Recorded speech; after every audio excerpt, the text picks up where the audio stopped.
ये बजट 100 साल की भयंकर आपदा के 100 साल की विकास का नया विश्वास लेकर आया है। ये बजट अर्थव्यवस्था को मजबूती देने के साथ ही सामान्य मानवी के लिए अनेक नए अवसर बनाएगा। ये बजट मोर इंफ्रास्ट्रक्चर, मोर इन्वेस्टमेंट, मोर ग्रोथ और मोर जॉब्स की नई संभावनाओं से भरा हुआ है। और एक नया क्षेत्र और खुला है और वो है ग्रीन जॉब्स का। ये बजट तत्कालीन आवश्यकताओं का भी समाधान करता है और देश के युवाओं के उज्जवल भविष्य को भी सुनिश्चित करता है। ये पिछले कुछ घंटों से देख रहा हूं जिस प्रकार से इस बजट का हर क्षेत्र में स्वागत हुआ है। सामान्य मानवी की जो सकारात्मक प्रतिक्रिया आई है उसने जनता जनार्दन की सेवा का हमारा उत्साह अनेक गुना बढ़ा दिया है। जीवन के हर क्षेत्र में आधुनिकता आए, टेक्नोलॉजी आए, जैसे किसान ड्रोन हो, वंदे भारत ट्रेन हो, डिजिटल करेंसी हो, बैंकिंग के क्षेत्र में डिजिटल यूनिट्स हो, 5G सर्विसेज का रोल आउट हो, नेशनल हेल्थ के लिए डिजिटल इकोसिस्टम हो। इनका लाभ हमारे युवा, हमारे मध्यम वर्ग, गरीब, दलित, पिछड़े, ये सभी वर्गों को मिलेगा। इस बजट का एक महत्वपूर्ण पहलू है गरीब का कल्याण। हर गरीब के पास पक्का घर हो, नल से जल आता हो, उसके पास शौचालय हो, गैस की सुविधा हो, इन सभी पर विशेष ध्यान दिया गया है। इसके साथ ही आधुनिक इंटरनेट कनेक्टिविटी पर भी उतना ही जोर है।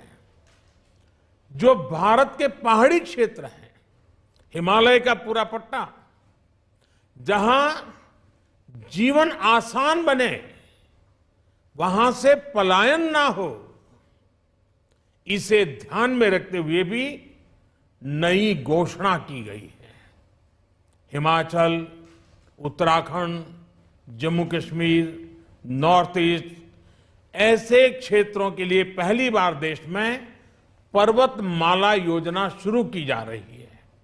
ये योजना पहाड़ों पर ट्रांसपोर्टेशन और कनेक्टिविटी की आधुनिक व्यवस्था का निर्माण करेगी और इससे हमारे देश के जो सीमावर्ती गांव है, बॉर्डर के गांव है, जिसका वाइब्रेंट होना जरूरी है, जो देश की सिक्योरिटी के लिए भी आवश्यकता है, उसको भी बहुत बड़ी ताकत मिलेगी।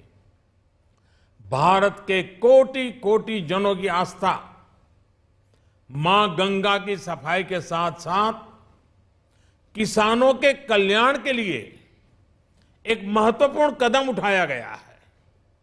उत्तराखंड, उत्तर प्रदेश, झारखंड, बिहार, पश्चिम बंगाल, इन राज्यों में गंगा किनारे नेचुरल फार्मिंग को प्रोत्साहन दिया जाएगा।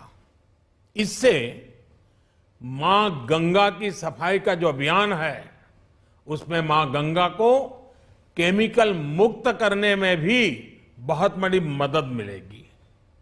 बजट के प्रावधान यह सुनिश्चित करने वाले हैं कि कृषि लाभप्रद हो, इसमें नए अवसर हो, नए एग्रीकल्चर स्टार्टअप्स को प्रोत्साहन देने के लिए विशेष फंड हो या फिर फूड प्रोसेसिंग उद्योग के लिए नया पैकेज।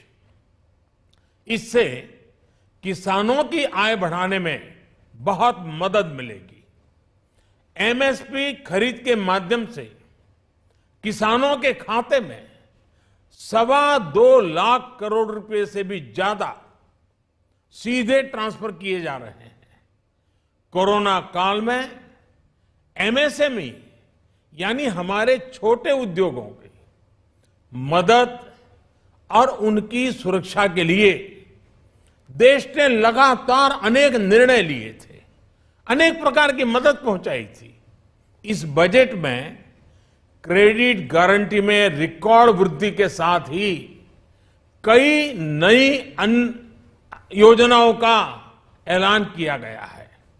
डिफेंस के कैपिटल बजट का 68% डोमेस्टिक इंडस्ट्री को रिजर्व करने का भी बड़ा लाभ भारत के एमएसएमई सेक्टर को मिलेगा। ये आत्मनिर्भरता की तरफ बहुत बड़ा मजबूत कदम है।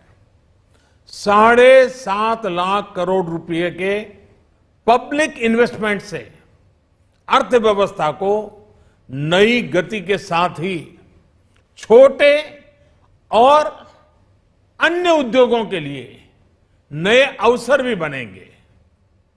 मैं वित्त मंत्री निर्मला जी और उनकी पूरी टीम को इस पीपल फ्रेंडली और प्रोग्रेसिव बजट के लिए बहुत बहुत बधाई देता हूं।